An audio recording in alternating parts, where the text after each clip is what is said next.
की 11वीं खबर है लुक्खे एल्विश यादव के बारे में।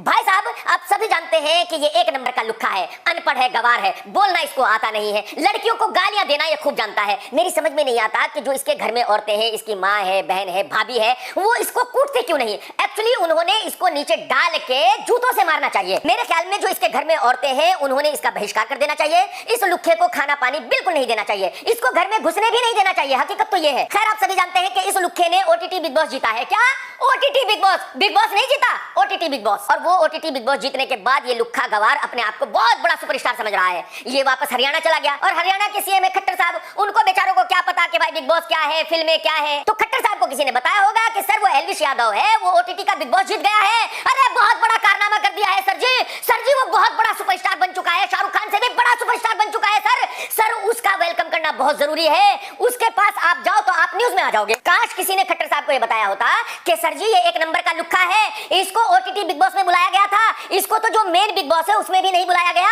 वो ओटीटी बिग बॉस वो है जिसमें सिर्फ और सिर्फ यूट्यूबर लुक्खे जाते हैं, उसमें तो कोई फेमस टीवी एक्टर भी नहीं आता। तो ये लुक्खा वो ओटीटी बिग बॉस जीता है। और इस लुक्खे की तो बॉलीवुड में ये भी औकात नहीं है जो राजपाल यादव की है। शाहरुख खान की तो बात ही छोड़ दीजिए। खैर, जैसे कि मैंने कहा कि खट्टर साहब को तो बेचारों को पता नहीं, तो खट्टर साहब एक फंक्शन में गए और बाकायदा भाई साहब इसका वेलकम किया और इसको कहा कि भाई तू सुपरस्टार बन गया है, तूने हरियाणा का नाम रोशन कर दिया है। खट्टर साहब, ये लुक्का हरियाणा का नाम डुबो रहा है, ये औरतों को गालियां देता है, ये औरतों के बारे में बुरा भला कहता है। इस लुक्खे का आपको वेलकम नहीं करना चाहिए था। एल्विश यादव, तू सच कहना कि मैं सच कह रहा हूं या नहीं कह रहा हूं। तू है ना 2 रुपीस पीपल, तू है ना एक नंबर का लुक्खा, अनपढ़ गंवार, है ना?